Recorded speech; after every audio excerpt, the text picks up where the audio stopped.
Thank you, everyone, very much for joining us today, this morning, this evening, this afternoon for the next iteration of the Raising Ambition Through Partnership webinar series, Advancing Adaptation in NDCs 3.0. My name is Sarah Hertel, and I'm the NDC Enhancement Knowledge Specialist with the NDC Partnership and the lead on our Raising Ambition Through Partnership webinar series. And I will just be going through a few quick housekeeping notes before we begin the webinar today. We are pleased to offer interpretation into French and Spanish for this session. So if you would like to listen to the webinar in a language other than the default language, which is English, please use the instructions on the screen, and I will also say them and put them in the chat as well. At the bottom of your Zoom window, you can click on the icon that looks like a globe to access the interpretation settings. Once you click on the interpretation icon, a pop-up window will appear showing the available languages for interpretation. You can then select your preferred language from the list. And in order to hear the interpretation clearly, you can then click mute audio or mute original audio so that you will only hear the interpretation and not overlapping sound as well. And I will put these instructions in the chat. So please use the chat function throughout the session to share comments, resources, engage with other participants. And we also encourage you to introduce yourselves and share what organization or country you are joining from in the chat.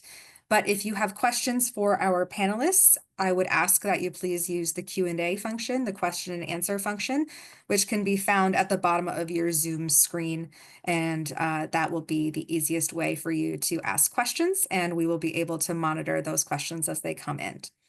For everyone's information, all of the materials from today's session, including the PowerPoint and highlighted resources, will be shared by email following the event. And want to note that this session is being recorded for future reference and will be shared on the NDC Partnership YouTube channel. So by participating in this session, you consent to being recorded. So thank you for paying attention to these housekeeping notes. We're excited to have you join us today and hope you find the session informative and engaging. Before we jump into the content, just want to give a quick overview of this webinar series hosted by the NDC Partnership Support Unit, which is meant to highlight successful examples of mitigation and adaptation ambition raising efforts and emphasizing learning from different partners across the NDC partnership. Today's objectives, we will explore practical approaches to integrating adaptation into NDCs 3.0, as well as share a few new resources that have come out of the NDC partnership, as well as from our partners, identify some strategies to scale up finance and technical support from adaptation, and then hear from a panel of experts on recommendations for supporting countries in adaptation. So without further ado, I can turn it over to Pablo Vieira, our Global Director for the NDC Partnership Support Unit, to give a brief welcome. Thank you very much, Sarah. Good morning, good afternoon, everyone. It's great to be here. My name is Pablo Vieira. I am the Global Director of the NDC Partnership. And this is a very important conversation, as advancing adaptation is core to the work of the NDC Partnership and is evidenced in many countries' NDCs and, of course, in their NAPs. And the amount of requests for support that we're receiving from countries is a clear message in terms of how important this element is in advancing climate action. Now, if we think of climate action, a lot of times we tend to think about mitigation as the main element, but when we look at developing countries, for most developing countries, adaptation is the most critical element, not just because they have small amounts of greenhouse gas emissions and their contribution to the global emissions is very small, but because they're in the front line of climate change. And adaptation is critical, not just to fight climate change, but to avoid losses in their development gains over time because of the impacts of climate change. Almost every country member of the partnership has requested support for adaptation-related actions. 99 out of 103 engaged countries actually have requested support associated with adaptation. But unfortunately, only 43% of adaptation-specific requests have been supported by partners. This is way below the average of 70% of requests supported by country that we have in the partnership. So it's very, very important for us to focus on the importance of adaptation and to be able to mobilize finance and support more effectively to advance those adaptation actions. Today, we will be focusing on advancing adaptation in the NDCs 3.0, the next round of NDCs due this year.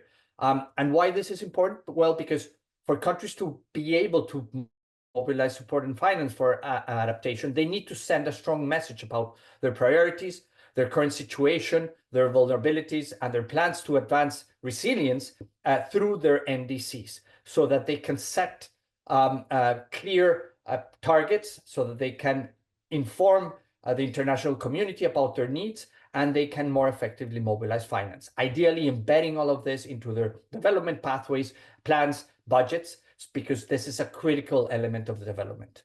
As of yesterday, 21 countries have submitted their new NDCs, their NDCs 3.0. So it's still a very small number. We know that a total of around 181 countries will actually deliver their NDCs. So we have more than 160 countries still to submit NDCs. So there's still an opportunity to bring adaptation as a critical element of the NDCs 3.0. And a lot of the work that we've been doing over the last year and a half that will be discussed today is focused on giving the tools to countries to find ways to increase ambition through their adaptation commitments. Through the global call on NDCs 3.0 and long-term strategies of the partnership that is designed to support the development of NDCs, 70 countries have requested support that is related to adaptation in the development of their new NDCs, although only a few of them have actually requested very specific adaptation support. So again, there's a huge opportunity to continue increasing the relevance of adaptation in the NDCs before they are submitted. So going now into today's session, we will have welcoming remarks by our co-chairs, Denmark. Asser Berling, the Director of the Office of International Affairs from the Danish Ministry of Climate, Energy and Utilities, will join us today. Then we will have a presentation on advancing adaptation in the NDCs 3.0 based on work that we have been doing for the last year or so with contributions from many partners, many of you in this call. Then we will focus on a presentation on the forthcoming adaptation supplement to the Climate Investment Planning and Mobilization Framework. Of course, after countries submit their NDCs, they have to advance the implementation of these commitments. And investment planning is a critical tool to be able to mobilize effectively finance for adaptation from public, private, national, and international sources. And we know that for adaptation, this is especially difficult. So this supplement is critical to support countries in this effort. And then we will close with a panel discussion where we will hear from a range of perspectives from countries and institutions in terms of advancing adaptation in the NDCs. We'll have time for short Q&As at different points of this presentation. So we expect an active participation from all of you. But with this, let me close this introduction and welcome Asser Berling, Director of the Office of International Affairs for the Danish Ministry of Climate, Energy and Utilities, to welcome us to this session. Asser, thank you for joining us. Thank you very much, Pablo, and good morning and good afternoon to all of you out there. I see we have almost 150 people on the call, so great with this interest, which is in a way very natural because it is a very important subject. So I'm very honored to help open this discussion, which comes at a very important moment for our global adaptation efforts. Many thanks to you, Pablo, and the NDC Partnership and all our partners for convening this very timely exchange. So, as we all know, countries will submit the next round of NDCs, as you also mentioned, Pablo, this year, and the stakes could really not be higher. The Global Stocktake confirmed what many already experience firsthand, that adaptation action is dangerously lagging behind climate impacts. Adaptation remains fragmented and underfunded, and the NDCs 3.0 provide a critical opportunity to elevate adaptation ambition, strengthen alignment with national adaptation planning, and accelerate implementation. Now, as you also mentioned, Pablo, I'm from the Danish Ministry of Climate, Energy and Utilities, and we are also responsible to a large extent for the Danish adaptation plans. And we are, in many ways, a fortunate country, developed and with a good infrastructure and all these kinds of things. And I can tell you that even in Denmark, adaptation is a crucial and critical issue that only goes one way in our national agenda, and that is upwards, because we have challenges also here in our small country that are of a really, really big magnitude. And this I say because as one of the maybe one of the countries that are well off in some ways, it is still challenging. So we understand that that for many countries and many actors around the world, the situation is tenfold more dangerous, which demands a lot of things. Financing is one of them. And I can say from our part, we have our official Danish international climate finance under our ODA umbrella, and we have made the decision to allocate 60% of our climate finance to adaptation efforts, because we think that more financing in this area is very much needed. So today's discussion is a valuable opportunity to reflect on the global state of adaptation and share practical approaches to strengthening adaptation in the development and implementation of NDCs. The newly released paper on advancing adaptation in NDCs 3.0 that we will discuss today provides critical insights. We will hear from a range of experts and practitioners. You mentioned the main outlay, Pablo. With that, I would just like to say thank you again for your commitment to advancing adaptation, ambition, and implementation, and welcome to this webinar. Thank you very much, sir, and thank you for your leadership and Denmark's leadership. And as you very well said it, adaptation is about every single country, and it's a priority for everyone because everyone is already suffering the challenges of climate change. And I want to recognize the leadership of Denmark also in the development of this analysis on adaptations in NDCs 3.0 that we're going to be discussing in a minute, as this has been something that Denmark very early on after the launch of the Global Stocktake realized that was a critical element to support countries, as there's commitments or there's outcomes associated with adaptation in the Global Stocktake that countries need to translate into commitments in the NDCs and then action on the ground. And this support ideally will help countries move this forward. So it is now my pleasure to introduce Anand Patwardhan. He's a professor at the University of Maryland in the School of Public Policy and an expert researcher in the field of climate studies and adaptation responses to climate change. Anand was critical in leading the process of developing this document, and we'll be speaking about it. So Anand, great to see you. Thank you for joining us, and please, the floor is yours. Thank you very much. Good morning, good afternoon, everyone. And thank you, Pablo, and thank you, Asser, for those introductory welcoming remarks. I'd like to start by thanking the NDC Partnership, of course, and the support from the Gates Foundation for this opportunity to work with a really amazing group of collaborators many of whom are on this webinar, and you will see in our document, to produce these recommendations for strengthening NDCs and really advancing the adaptation agenda. Pablo and Asser have already mentioned this, but why is this so important and relevant now, right? So first, I think it's good to take a reality check. It's becoming clear that climate change is an issue in the here and now. It's not just a problem for tomorrow. 2024 was the warmest year in the recent instrumental record. Impacts with its heat waves, floods are escalating, and we are still very far from where we need to be to achieve the Paris Agreement goals. Right? As the recent UNEP emissions gap report said, at current levels of effort, a 2.5 to 3 degree world is not unlikely. What this also means is that early action and anticipatory action is critical to put us on a path to better confront the challenges of a warmer world. Against this backdrop of the reality of climate, it is also useful to take stock of the reality of climate adaptation, which, as the IPCC Sixth Assessment Report pointed out, remains fragmented, uneven, and incremental. The Adaptation Gap Report from UNEP has consistently pointed out the large gap in adaptation finance between needs and availability, which is only growing, unfortunately. Besides, of course, issues of quality and access and delivery of finance. The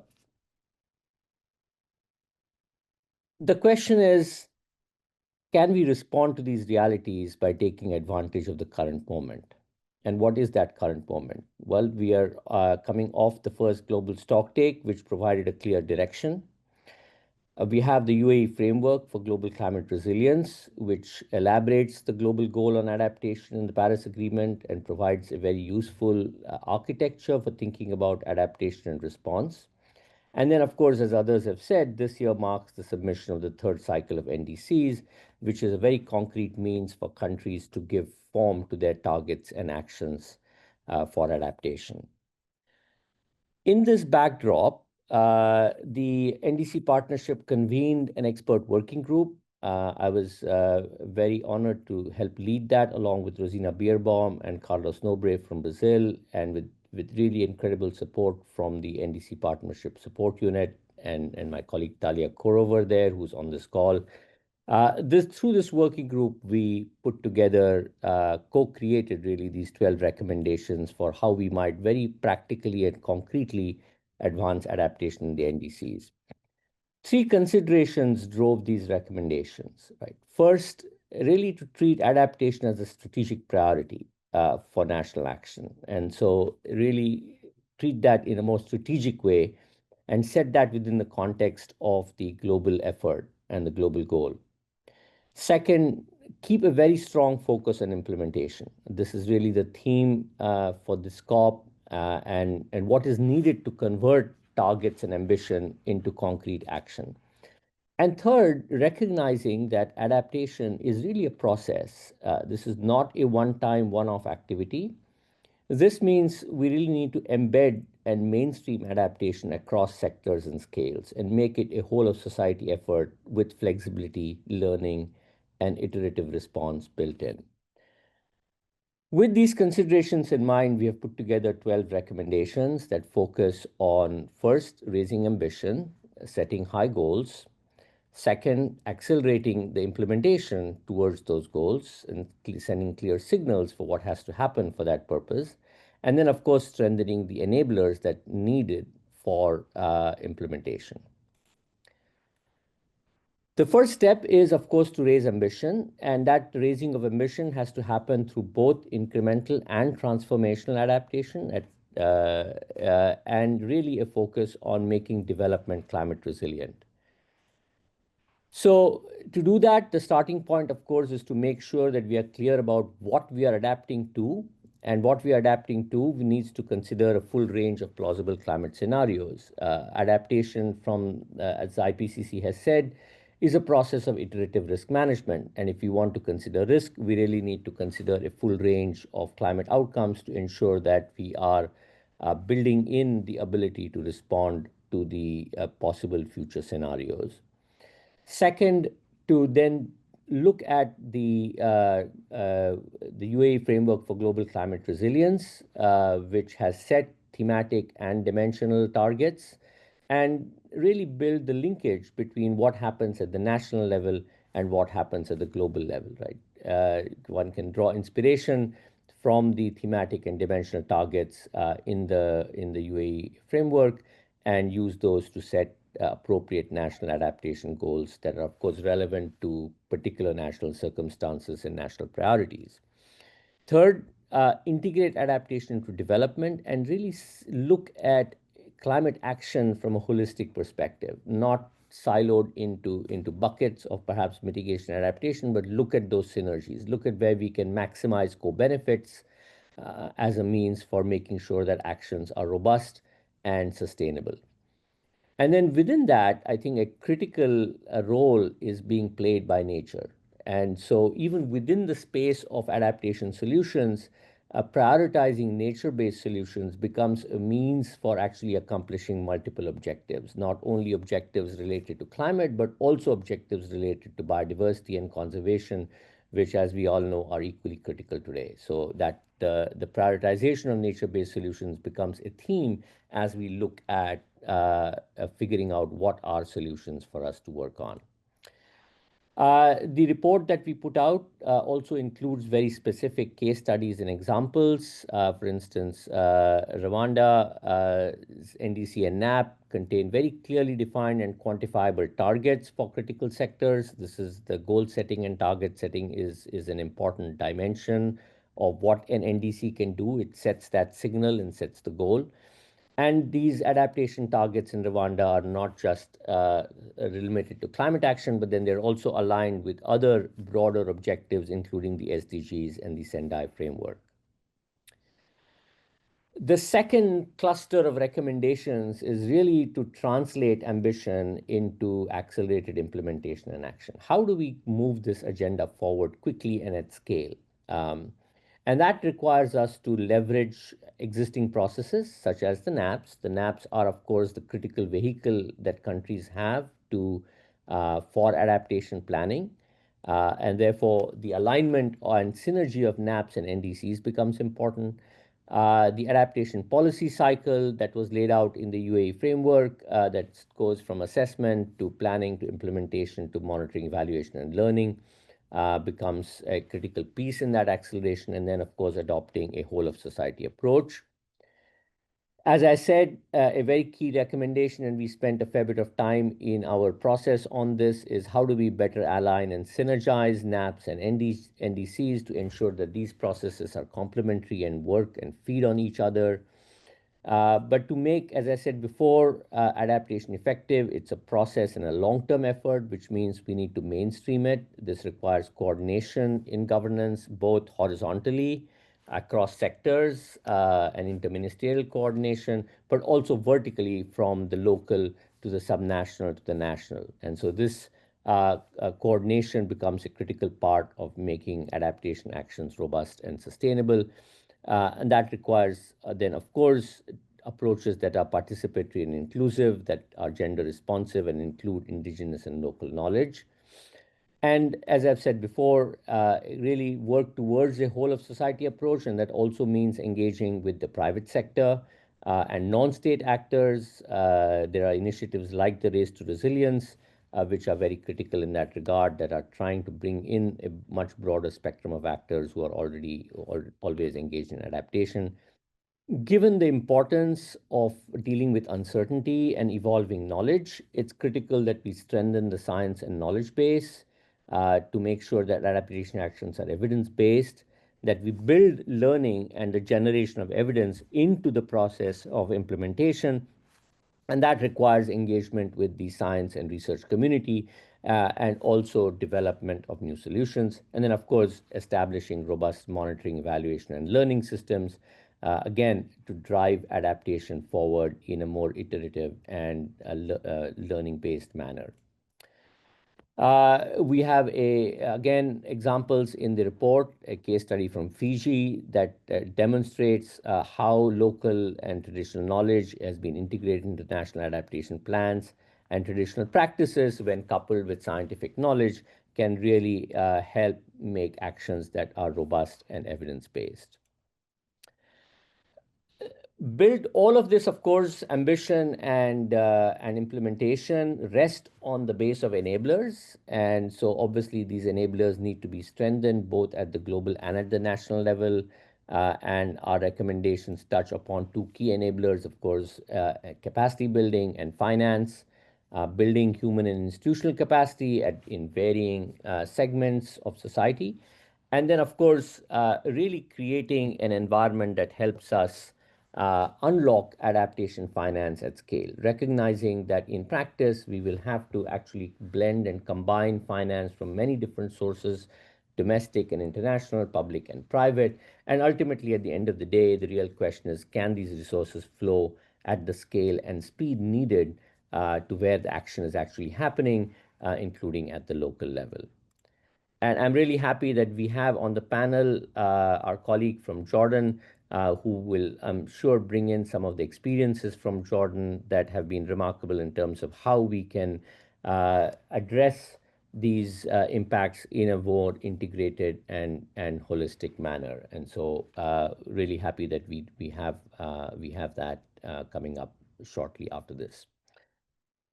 All of this sort of a set of recommendations, the report also has pointers to resources from the NDC Navigator, which is a very useful tool that can be used to actually give life to some of these recommendations, to see how they have been implemented in practice, what are some of the do's and don'ts.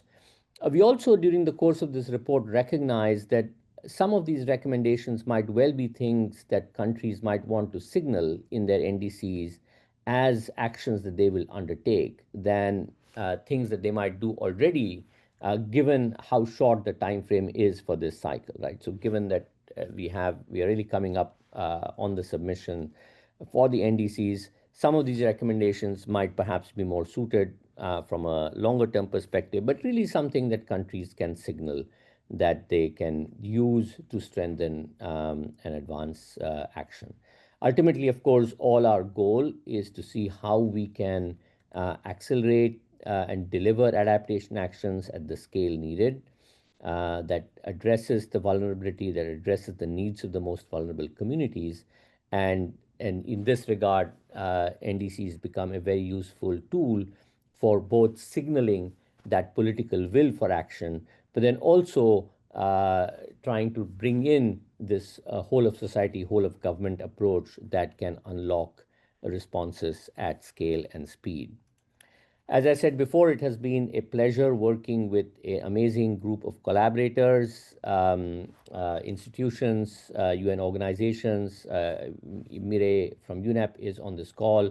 UNEP has been a very key partner, but all of them have really been engaged in developing these recommendations, as you will see from the membership of the working group that was set up by the NDC Partnership Support Unit.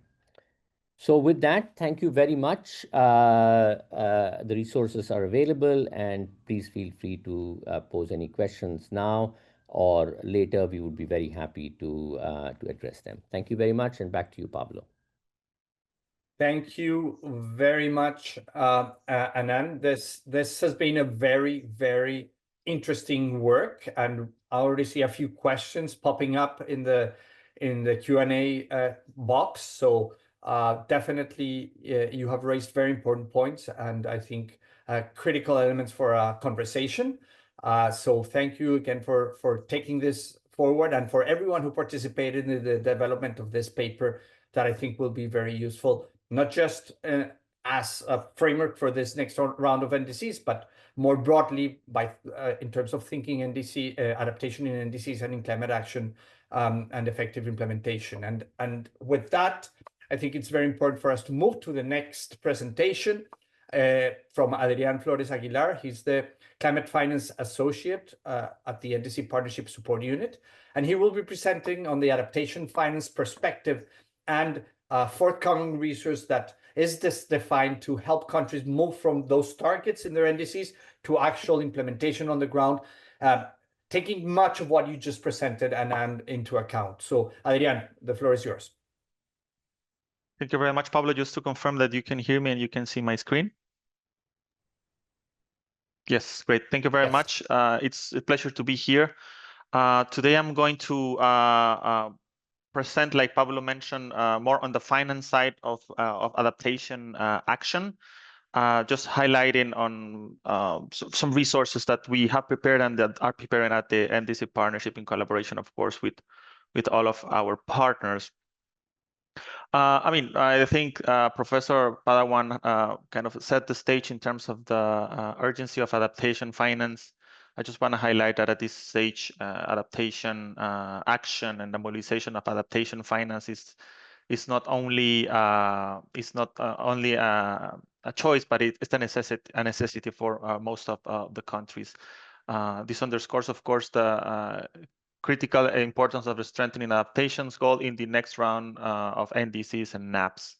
What I would like to highlight in my presentation is that despite all the efforts in mobilizing adaptation finance and setting up the new goals or new targets, there is still a huge finance gap that must be addressed, especially given the fact that most of adaptation finance comes in the form of debt, right? So countries are getting more, acquiring more debt in order to address their adaptation needs.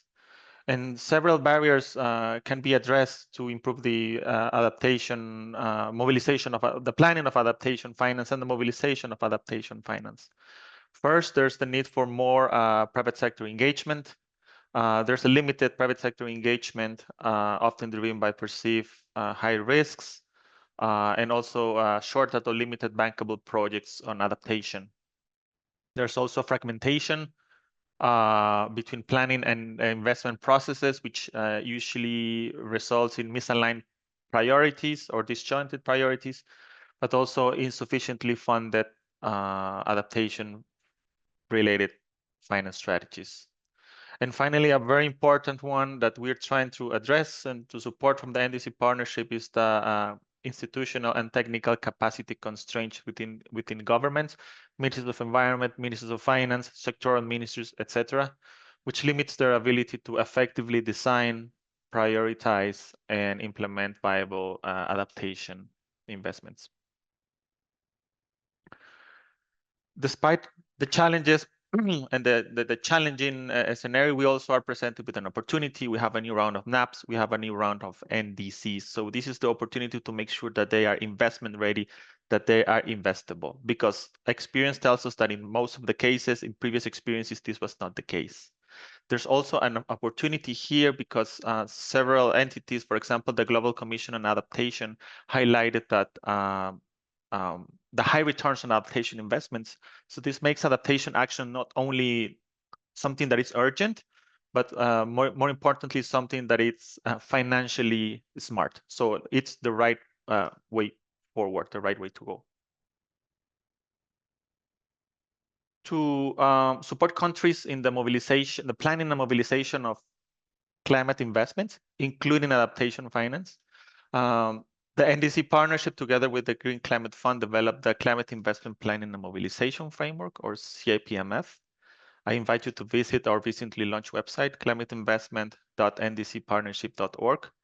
And this framework provides with a blueprint to take adaptation targets into adaptation investments from the upstream activities or tasks such as stakeholder engagement, institutional alignment, institutional arrangements, monitoring, evidence-based investment identification, identifying investment barriers, developing enabling environments, you name it. We go from the upstream to the downstream of the investment planning and mobilization process. And in the context of the development of this product, we also developed, we're also in the process of developing an adaptation supplement to look at the adaptation process from another, to look at the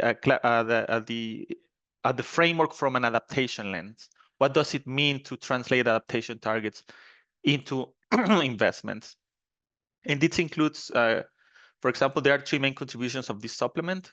First, it provides examples on how to apply the framework across the 6 stages, from planning to resource mobilization.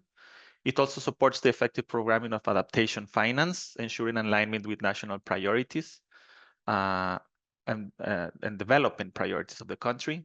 And it also emphasizes the conditions needed to enable sustainable, scalable adaptation investments, particularly in vulnerable contexts. We are working on finalizing this product, which will be launched pretty soon. We're working with the Asian Development Bank, the Adaptation Fund, and the Commonwealth Secretariat. So they are coming from their position in the development space, in the finance space, with all their expertise contributing on concrete guidance, a concrete interpretation of the framework to provide, again, further guidance to decision makers on this process. And we cover several areas from the framework from stakeholder engagement, the adoption of programmatic approaches, strengthening, creating enabling conditions for adaptation investments, and the mobilization of commercial private capital, the incorporation of gender and youth, and a whole society approach. Several contributions from the partners. So very looking forward. Very thankful to these partners that are collaborating with us in the development of this supplement, and we will keep you updated on the developments, but we are very close to finalize this document and share with you. Very conscious of the time constraints. I'm gonna stop here, and over to you, Pablo.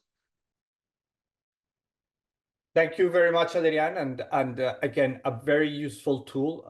It's great to see this effort to put forward specific tools and guidances that will allow countries to advance adaptation. As you presented it, Adrian, it's very challenging to mobilize finance at scale for adaptation. So having these kinds of tools is fundamental. So thank you for that presentation, and everyone is invited to take a look, to explore, to provide feedback. These are dynamic documents, and we want to make them stronger based on experiences on the ground from countries. So please do engage in this conversation that is going to be very important for many countries. So let's move now to our panel discussion. We have government leaders and institutional partners that will now reflect on how we can collectively advance adaptation in NDCs 3.0. We'll hear concrete country experiences and perspectives from different stakeholders on how to practically raise ambition and implement adaptation on the ground. Time permitting, we will then have a Q&A session that will include, of course, Adriana and Anand and the panelists. So let me go quickly to get us started so that we can give our panelists as much time as possible. I'll start with Adriana Bonilla. She's the Director of Climate Change at the Costa Rica Ministry of Environment and Energy. Adriana, welcome to this panel discussion, and it would be great to hear from you how Costa Rica is working on strengthening adaptation ambition in your upcoming NDC, and how are you ensuring that adaptation commitments are actionable and investment ready, as we have been discussing. Adriana, welcome. Good morning. Thanks a lot for this time to discuss about those issues which are very concerning for us from our perspective. Since we have just a short space to talk about this, I will do my presentation in Spanish. En el caso de Costa Rica, nuestro objetivo es balancear mejor en la NDC 3.0 la mitigación y la adaptación. Ocurre algo muy interesante en la NDC 2020 y es que había varias veces más contribuciones en adaptación que en mitigación. Sin embargo, las iniciativas en mitigación no solo eran más significativas en términos de inversión, sino que constituían una línea de prioridad en la gestión pública, mientras las iniciativas en adaptación eran muchísimo más acotadas y menos integrales en términos generales. Segundo, deseamos mejorar el alineamiento entre instrumentos de política pública, algo que ya se mencionó en una presentación en esta mañana, entre el Plan Nacional de Adaptación, la Estrategia de Largo Plazo, que es el Plan Nacional de Descarbonización 2050, y la propia NDC, porque hasta ahora, debido a los plazos de vigencia de cada uno de estos instrumentos de política pública, a partir de su elaboración, este alineamiento no ha sido algo tan efectivo como hubiéramos querido. Entonces, queremos mejorar este aspecto de del diseño, desde el diseño mismo de los instrumentos. Tercero, buscamos priorizar la inversión en adaptación, no solo en términos de cómo lo planteamos a los actores de la cooperación internacional, sino también en nuestros presupuestos. Y muy importante en este aspecto, fortalecer la participación del Ministerio de Hacienda como rector en general en la gestión de las finanzas públicas y en este caso en las finanzas asociadas al cambio climático y a las decisiones relacionadas con la pertinencia de las inversiones que nosotros integramos desde la perspectiva de los instrumentos de política pública. Es decir, no solo alinearlos entre sí, sino que el criterio de financiamiento es fundamental. Como lo pide el balance global, no solo se trata de costear las contribuciones, sino que debemos saber a partir de este costeo cuál es el origen de los recursos y cuál es el alcance que podemos tener con estos recursos, considerando las fuentes externas y considerando nuestras propias capacidades de inversión en adaptación. Luego, para nosotros es fundamental trabajar en el eje agropaisajes sostenibles, con una perspectiva de vinculación de prioridades de desarrollo, fomentando la adaptación al cambio climático, y muy importante porque agropaisajes sostenibles es una propuesta de política pública a largo plazo donde nos facilita la acción entre el sector público y el sector privado y visibilizamos mejor a actores del sector privado que tienen interés en avanzar hacia la descarbonización y también especialmente hacia la adaptación al cambio climático por las necesidades de proteger la inversión que realizan. Y para el Estado esto es fundamental en cuanto a la generación de riqueza que el sector privado aporta. Eh, em, Luego tenemos como objetivo incrementar la base participativa desde el enfoque de ambición climática. En la NDC 2020 esto no se logró de la manera extensiva como hubiéramos querido, pero ahora estamos muy enfocados en que el Comité Consultivo Ciudadano, conocido como 5C, para el cambio climático, que es nuestro interlocutor directo, aunque no el único, desde la sociedad civil y que integra diferentes sectores, incluyendo micro, medianos y pequeños empresarios, incluyendo personas del área laboral y otros actores de medio ambiente y biodiversidad, pero también el mecanismo de gobernanza que tenemos con el sector privado. Es decir, la base participativa la estamos ampliando hacia los actores externos a la institucionalidad pública que en el pasado no han tenido el protagonismo indispensable para una NDC exitosa y donde para ellos la adaptación al cambio climático es esencial al igual que nosotros, desean mejorar y balancear las prioridades en adaptación al cambio climático con las prioridades en mitigación del cambio climático. Como lecciones aprendidas, mejorar los instrumentos de seguimiento al cumplimiento del Plan Nacional de Adaptación y también de la NDC.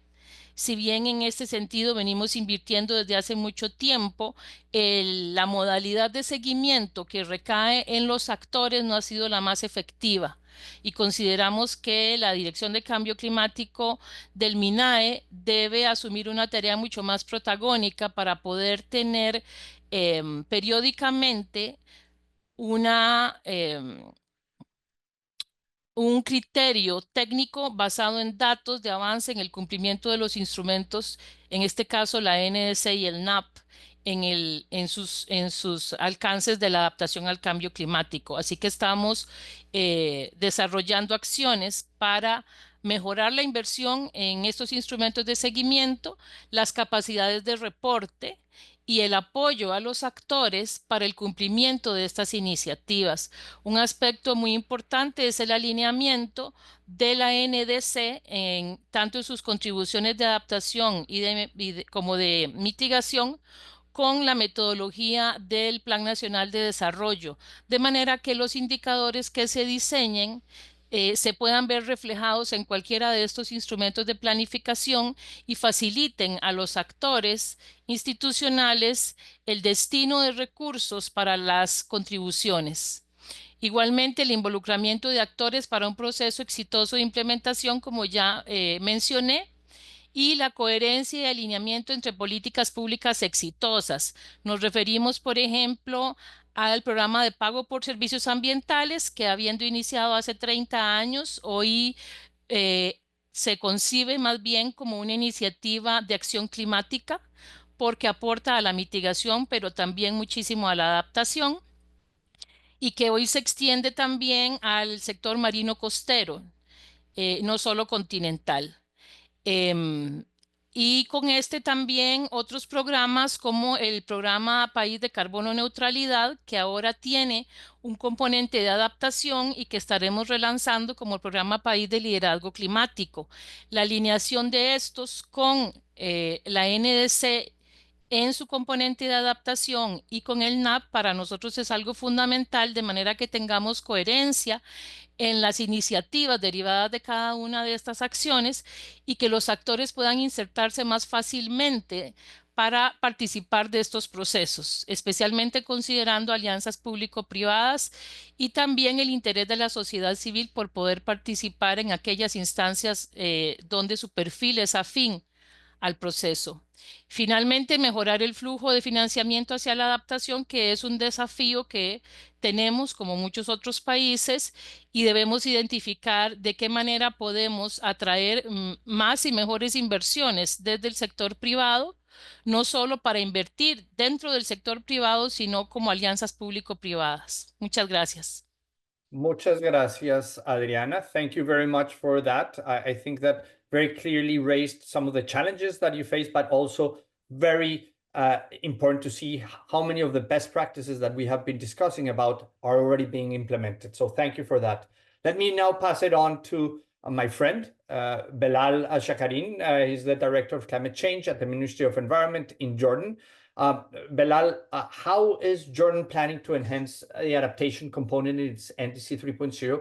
And what are the main steps you're taking to ensure these commitments are implementable? And as a reminder, please, for our panelists, you have 4 minutes. Thank you, Belal.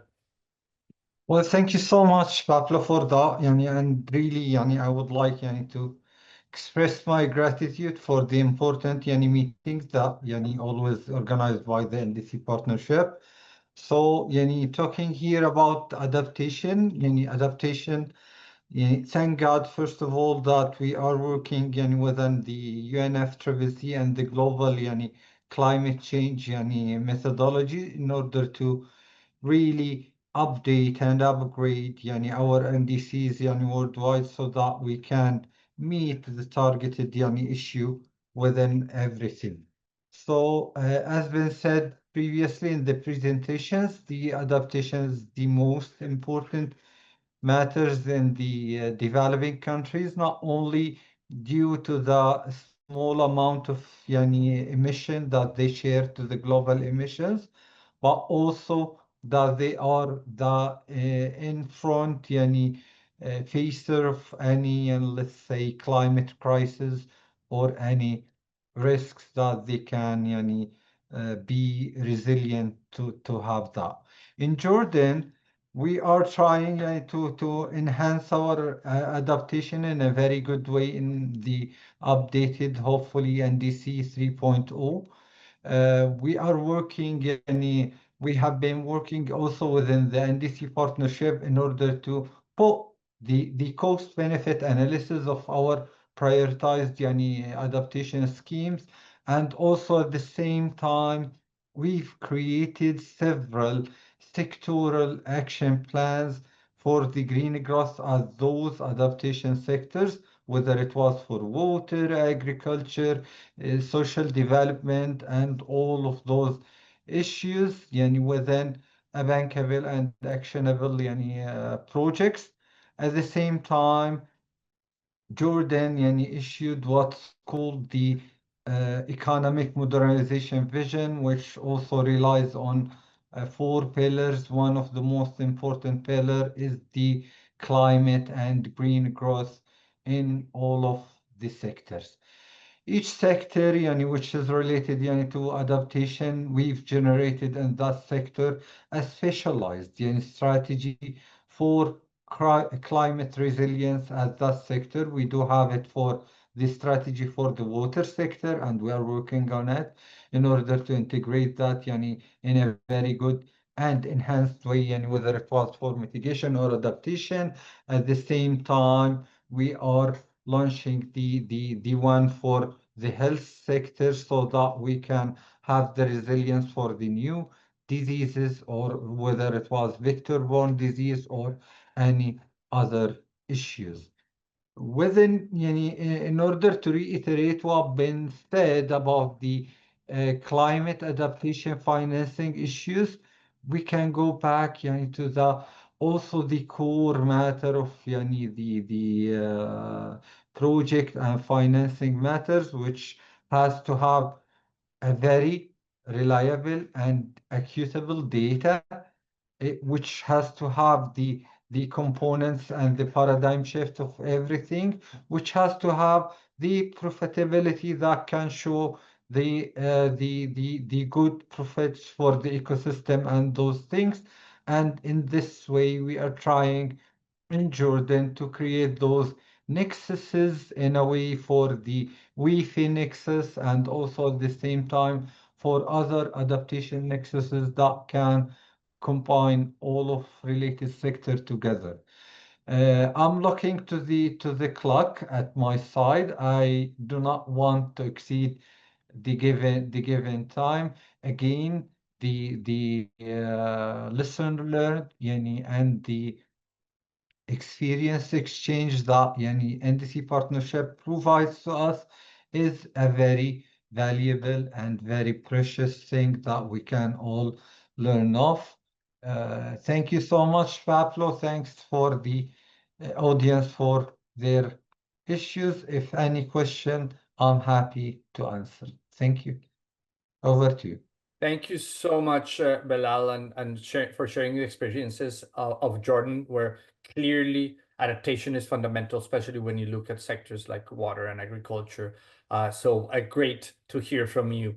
Let me now jump to invite Gabriel Kapaka, Deputy Director General and UNFCCC focal point at Sierra Leone's Ministry of Environment, and formerly serving as co-chair of the LDC expert group. Gabriel, it would be great to hear from you in terms of the perspective, not just of Sierra Leone, but the LDCs, in terms of what are the most urgent adaptation priorities as we look forward towards the NDCs 3.0, and how can we better connect these NDCs and the NAPs to ensure synergies amongst them. Gabriel, the floor is yours. Pablo, I don't see Gabriel online anymore, so we can move to the next panelist. Okay. Let's hope that he can reconnect and we can invite him back. So let me quickly jump to Miraya Talla, the Chief of the Adaptation and Resilience Branch within UNEP's Climate Change Division. Now looking at a different perspective from an institutional point of view, and based on UNEP's deep engagement with countries, Miraya, what are some of the key challenges that countries are facing in advancing adaptation in their NDCs, and what key recommendations would you offer for governments that are preparing, still working on their NDCs 3.0 in terms of their adaptation components? Please, the floor is yours. Hi, thank you very much, Pablo. And first, please let me really thank the NDC Partnership and WRI, the University of Maryland, and all the colleagues whom we've worked with on this paper. I think it's very opportune. I'm going to skip the commonalities in terms of challenges. In many contexts, we know that data gaps is one of the key challenges. The ability to downscale climate scenarios and to to reach a certain level of consistency also across different climate scenarios is some of the very recurring complexities, and we've been talking about them for a while. But I think that rather than that, I would like to go into some additional challenges. And I think in relation to the precision and availability of data, overcoming the mindset that we need to have very precise scenarios, climate scenarios, and that we need to have very comprehensive data in order to address climate impacts. Overcoming that mindset is one of the key challenges. We can build data as we go, and what we can also do in development, in planning for adaptation, is number one, looking at the no regret actions. Nature-based solutions, as recommended in the paper, is clearly one of those. Second, we can also plan for a range of futures and see, across this range of futures and across this range of scenarios, what are the what are the areas that need to be prioritized? In the case of Jordan, it's very clear that the interface of water and land is one of them. Second, as the emissions gap report has shown us across several years, year after the other, and I think this year also, not to steal the thunder of EGR 2025, but we are not on a trajectory towards 1.5. So in a world that's in a trend or in a trajectory of overshoot, and where we immediately need to take action on mitigation as fast as possible and with as much impact as possible, it's really critical that we look at those actions that will have mitigation and adaptation dividends.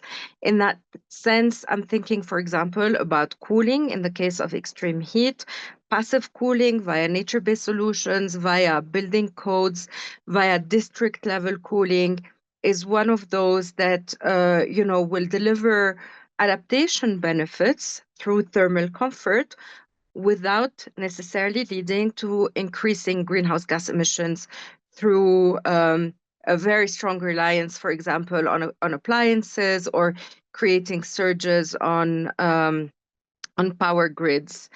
And in that sense, then making a full use of the full policy documents.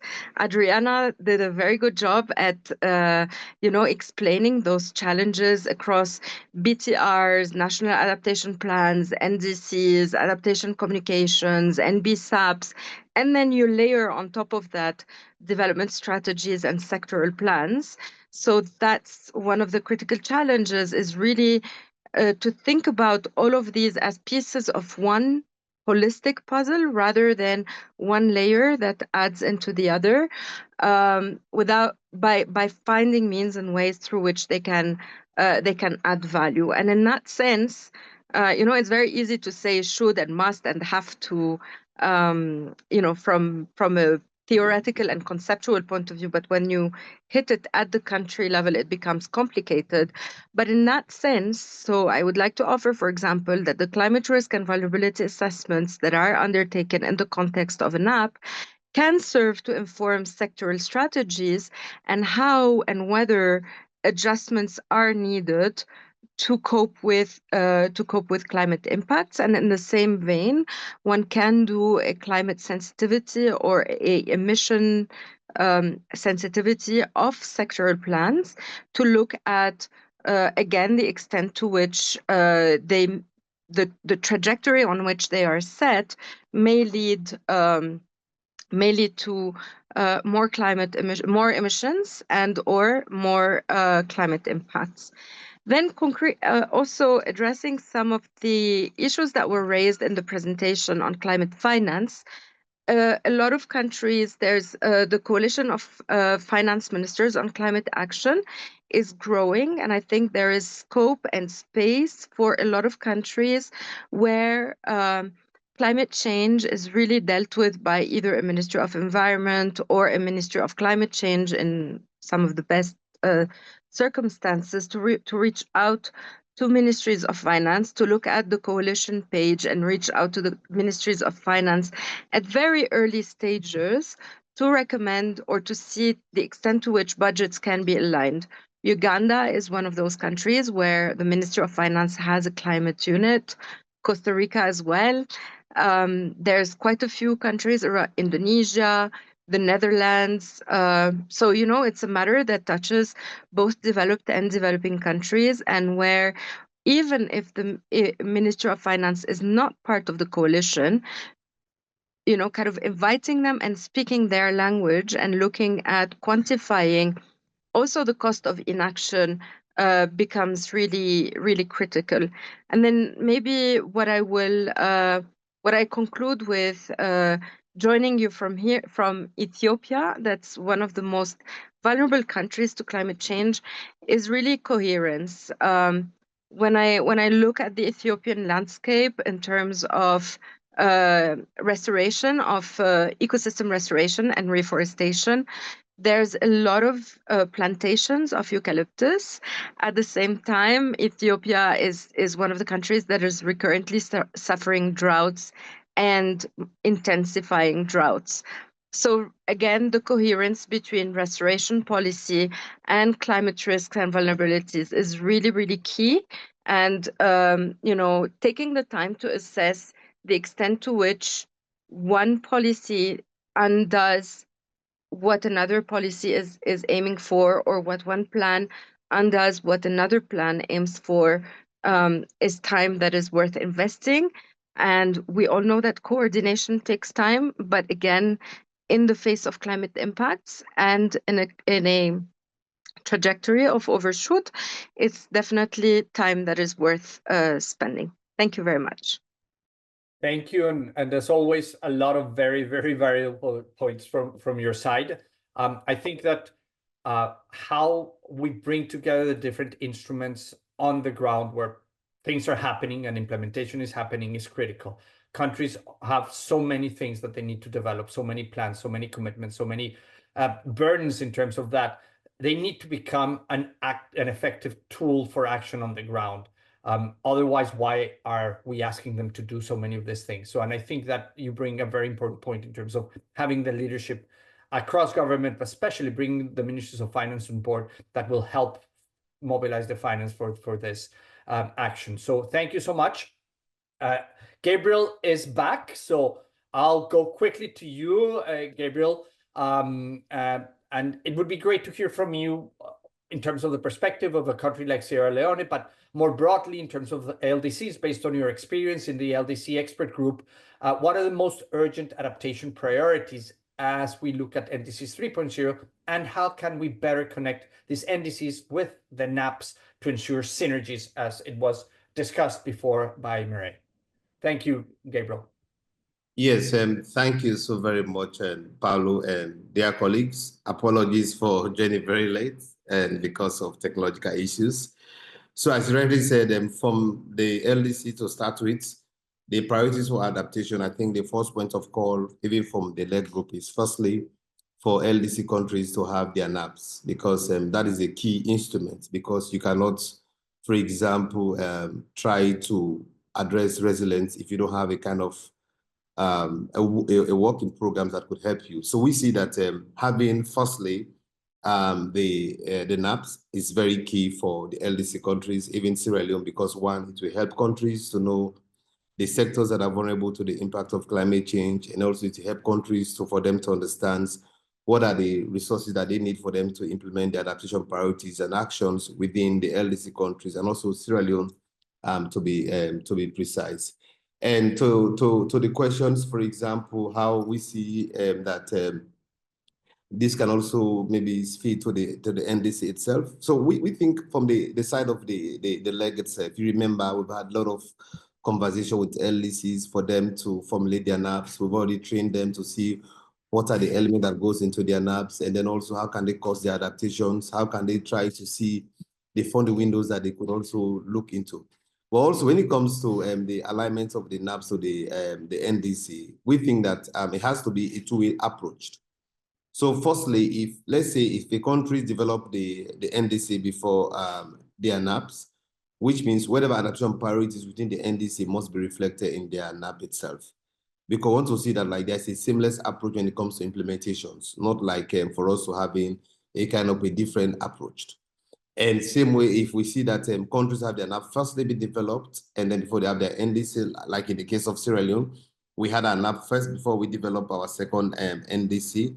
We made sure that all of the adoption priorities within our NAPs, we are already reflected in the NDC, which means if we have funding for our NDCs, then we know that we are already providing support when it comes to, of course, the adaptation priorities within the NAP. So yes, priorities for adaptation firstly has to do with less countries have their NAPs, and then secondly has to do with, for example, how can they have this funding? Because financing is very key. We have several LDCs that have their NAPs, including Sierra Leone's. But implementing is there is a lot of gaps when it comes to implementations, because for us, LDC, we think that the traditional UN FCC funding windows is the only windows we could use for us to implement our NAPs. But want to go beyond those particular window, in which I think LDC and the side of the leg, we've already done a kind of a documentary that try to details other sources of financing that the LDC could also leverage. So I think I will stop here. If you have any follow-up question, I'll be very much happy and glad for me to respond to any specific one. Thank you very much. Thank you, Gabriel, for bringing those perspectives and of course, taking into account limited capacities in certain countries, how to deal with this parallel process sometimes is complicated. So thank you for that. Our last panelist is Bianca Krishmer. She's a climate change specialist with the Adaptation Fund. And of course, everyone has mentioned finance in their intervention. So from the finance perspective, what are the biggest barriers countries face in making adaptation in NDC's investment ready? Bianca, great to hear from you, and thank you for joining us today. Thank you very much, Pablo, in NDC Partnership. I hope you can hear me well. Thank you very much for organizing this event and for inviting the Adaptation Fund. We are very happy to be part of this discussion on raising ambition and adaptation in the next round of NDCs and other planning frameworks. In our view, this is really a key topic leading up to COP30, which we're expecting to be an adaptation COP. And when it comes to increased ambition for adaptation NDCs, we also see that the Global Stocktake outcome actually recognizes that the adaptation cycle is an iterative process, so consisting of several steps. And what is important is that countries, and this is what we see as the Adaptation Fund, that countries really require support and finance for each of these different steps. So coming from risk and impact assessment, planning, implementation, monitoring, evaluation, and learning.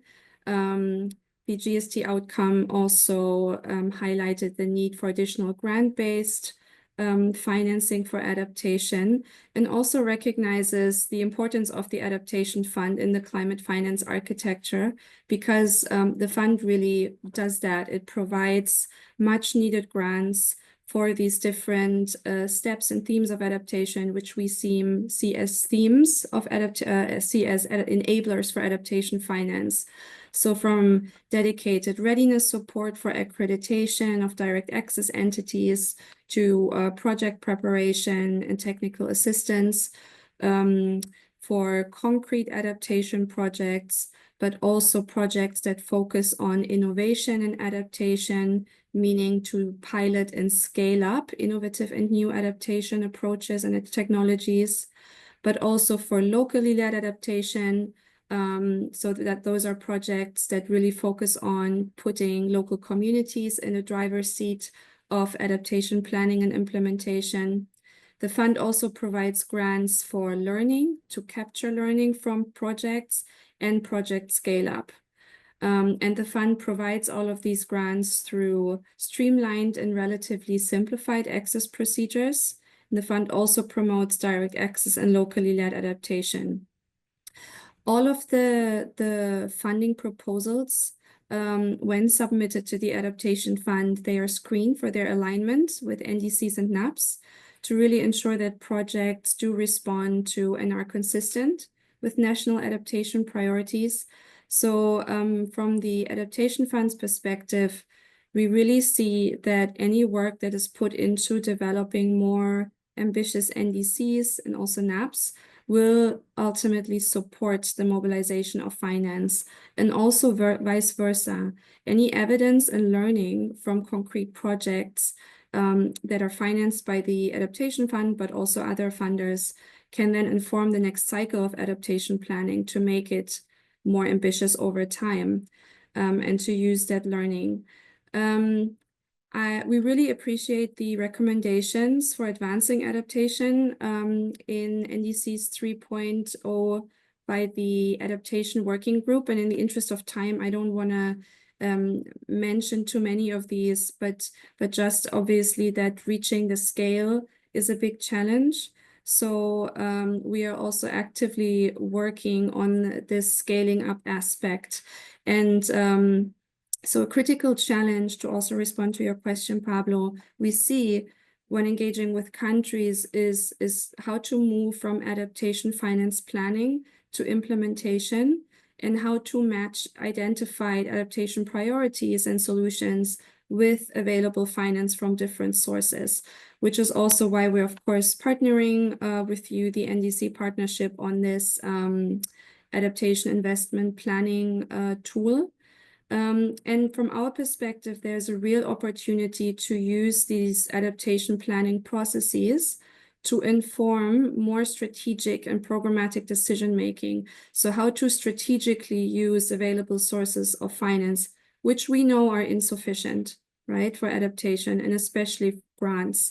So how can countries use grants available through the Adaptation Fund to kickstart implementation of high-priority adaptation solutions and invest in these adaptation enablers, capacity building, innovation, learning, monitoring, evaluation, and very importantly, scaling up, to then also mobilize finance from other sources, from development banks, private sector, national budget spending, and so on.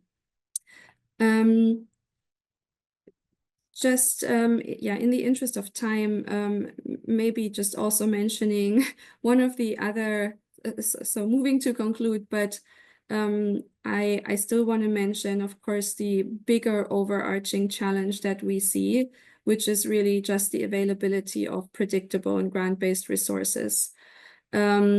So we know it's a challenge overall. It's a challenge for the Adaptation Fund to mobilize such resources, to channel them to countries. So I would also like to share some updates from the recent Adaptation Fund board meeting. The board in April set a new resource mobilization target for 2025 in the amount of $300 million US. And I would like to mention that the pipeline of proposals that we have received over the last year is actually double that amount, so worth almost $600 million.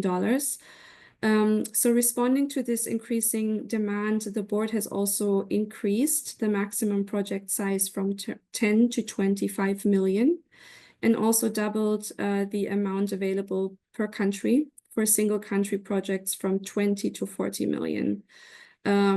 So we also invite countries to take that into account when doing their sort of investment planning. And finally, obviously, in all of this, we are only one multilateral climate fund. There are others. So to enhance access for countries, we also continue to work with other climate funds on the scaling up piece, and also on the general complementarity and coherence and simplifying access for countries. And we look forward to continue working with the NDC Partnership and all its partners. And I'll stop here. Thank you very much. Thank you very much, Bianca, and good to hear from you in terms of options for countries, and thank you for the great news in terms of more resources being available for countries. Ideally, we continue to work together in tools like the investment planning guide that allows countries to leverage that limited public finance to bring in the private sector also on board. So thank you for that. We have now around 8 minutes for questions. Please do use the Q&A function, and I will try to bring up those questions for our panelists and presenters. And I'll start with you, Anand. The question is, I wanted to ask Professor Anand that one of the biggest challenges we endure while developing or identifying our adaptation commitments is how to ensure they are quantifiable understanding that a lot of the adaptation action is qualitative. Do you have any recommendations on how to ensure impactful adaptation targets in the new round of NDCs? That's a hard one. Thank you, Pablo. Really good question.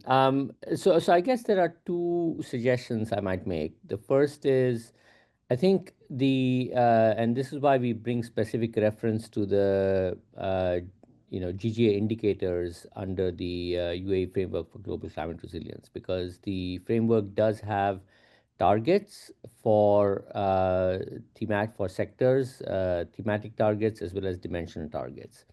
And there is an ongoing process right now under the work program to develop concrete indicators, or to come up with a set of indicators for these targets.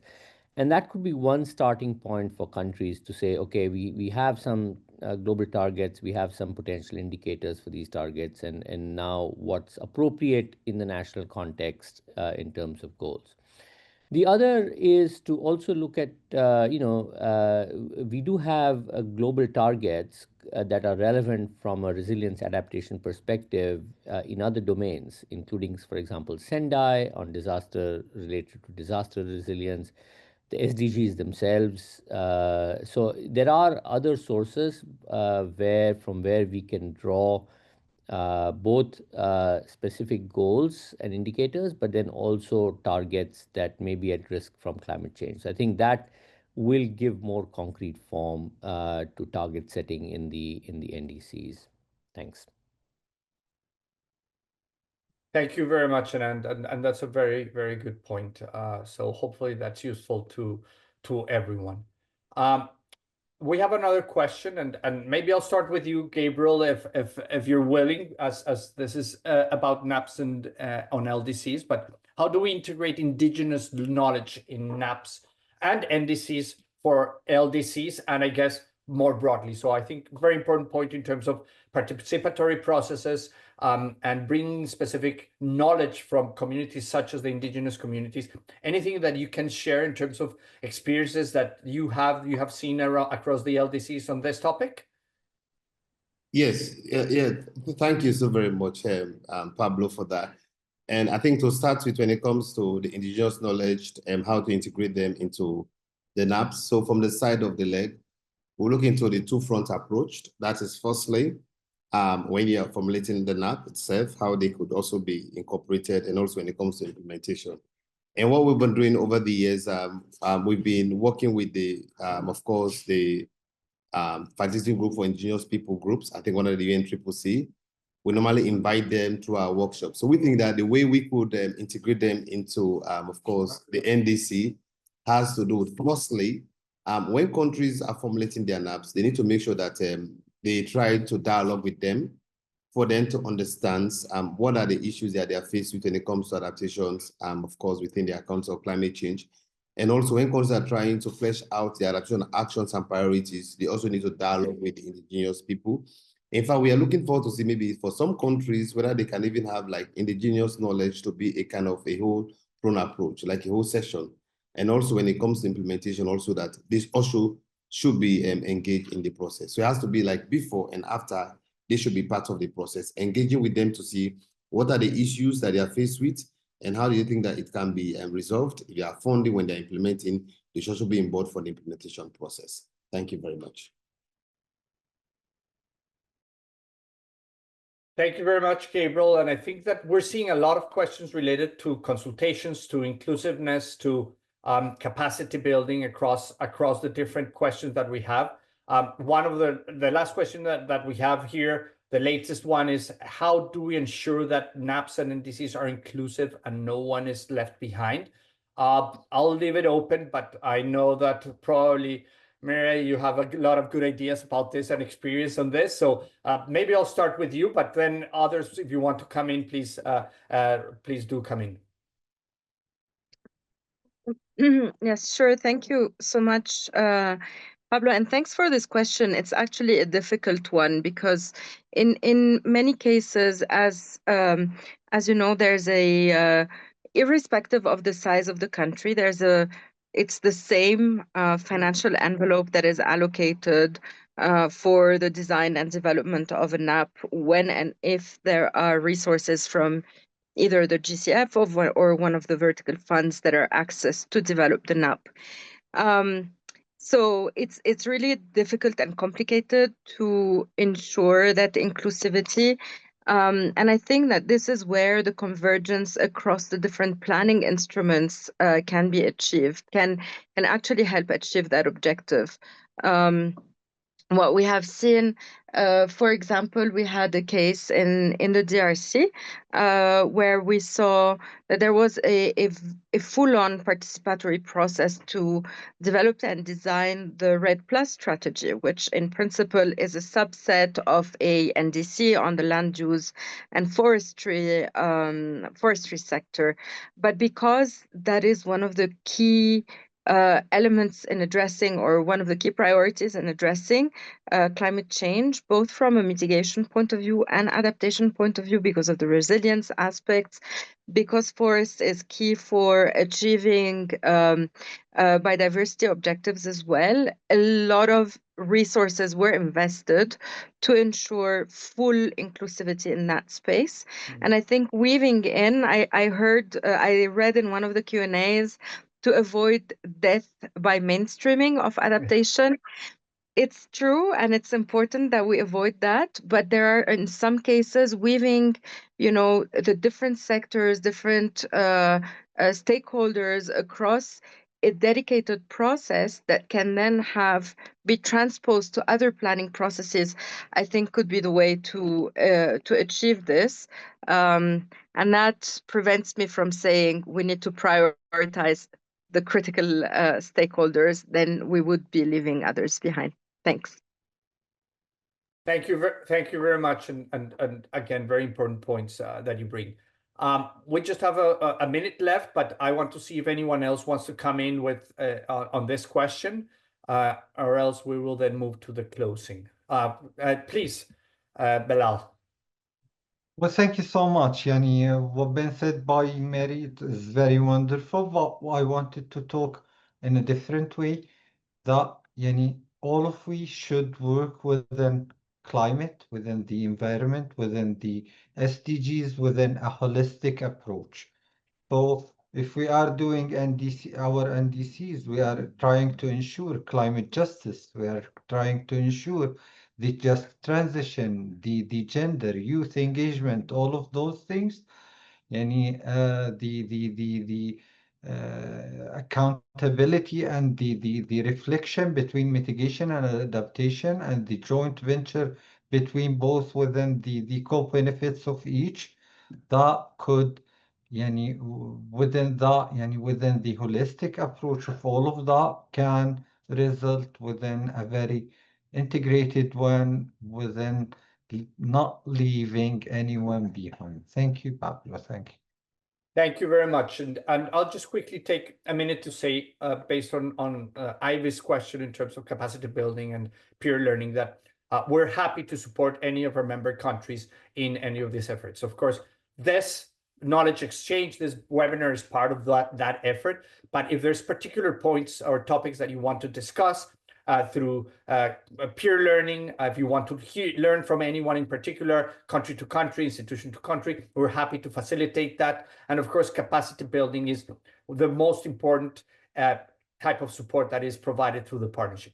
We want to make sure that what is supported through the partnership is building lasting capacity on the ground. It's not just about fly in, fly out consultants. It's not just about putting together documents. It's about how can we build that capacity on the ground. So come to us with your specific requests, and we would be happy to provide and mobilize the support for those. And let me go to Adriana. Adriana wanted to add something before we go to the closing. Adriana, please. Thank you. I just want to add some very key issue we have identified through this process. All the tools and the instruments to design the NDC, we must design it according to the stakeholder perspective. You cannot go and talk to the private sector as you would to the public institutions, as you would to the civil society, because they react according to their perspective, and if, in order for them to be involved and interested, it has to actually talk to their needs and priorities.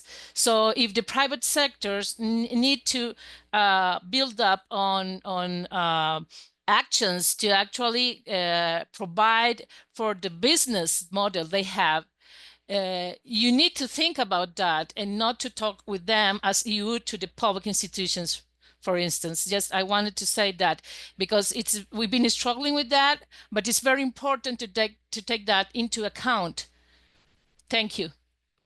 Thank you, and absolutely right, especially when you start talking to ministers of finance and investors and financiers and private sector, they speak a very different language. So we need to learn to translate climate into finance and into, in many cases, real world action on the ground. So thank you for that. I think it's very relevant. And that gives me the perfect opportunity to then now invite Rosina Birnbaum, Professor of Public Policy and Environment with a joint appointment at the University of Maryland and the University of Michigan, and also the co-author of Advancing Adaptation in NDCs 3.0 report to deliver closing remarks. Rosina, again, thank you for your leadership and for your commitment to this effort. And please, the floor is yours. Thank you, Pablo, and sincere thanks to all the speakers and participants today and the NDC Partnership for their dedication and constant support. I'm really proud to be a co-author of this report. I must say, I wrote my first adaptation report 30 years ago, and finally, adaptation is being treated as co-equal with mitigation to confront climate change. And as well as we've heard, you can't confront climate change without stemming the loss of nature, and that adaptation solutions can go hand in hand with protecting nature. So often when we scientists get involved in making recommendations, we think of technical solutions that may not have even been discussed with the communities that we want to adapt. And that's why with this wonderful writing team, global team of 26, we included both technical experts and practitioners in the field.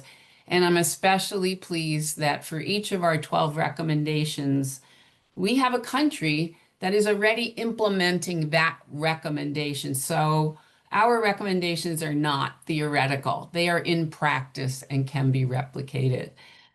The Global Stocktake confirmed, as we heard, the growing adaptation gap and underscored the need to make NDC 3.0's a turning point for global resilience. And we're hoping that our paper, Advancing Adaptation in NDCs 3.0, provides a way to do that, to integrate with NAPs and more broadly with national development plans, including infrastructure and mitigation efforts, plans that are inclusive and equity-centered and involve local communities and indigenous peoples in the design of actions and implementation that are truly investment ready. And we know that the private sector is increasingly and appropriately worried about disruptions to their supply chains from ongoing climate challenges.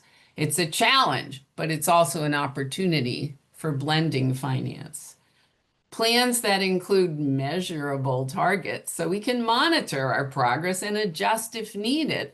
For example, if policies or incentives change or our theory of change needs adjusting. Plans that prioritize transformational systemic action across ministries, across sectors of the economy, so that we can cope with the climate changes already underway and more that are in store for the years to come. We know that past is not prologue, and we need to plan for a range of futures. So today's discussion shows there's not only urgency, but momentum. Countries like Costa Rica and Jordan and Sierra Leone and Uganda and many more, some highlighted in the report, are already innovating, and partners are aligning support to try to match the scale of need. And there's growing consensus on what works and what must change. So as we move ahead this year, we must all play our part. Governments, development partners, civil society, the academy, and the private sector to ensure adaptation is no longer the forgotten sibling of climate mitigation.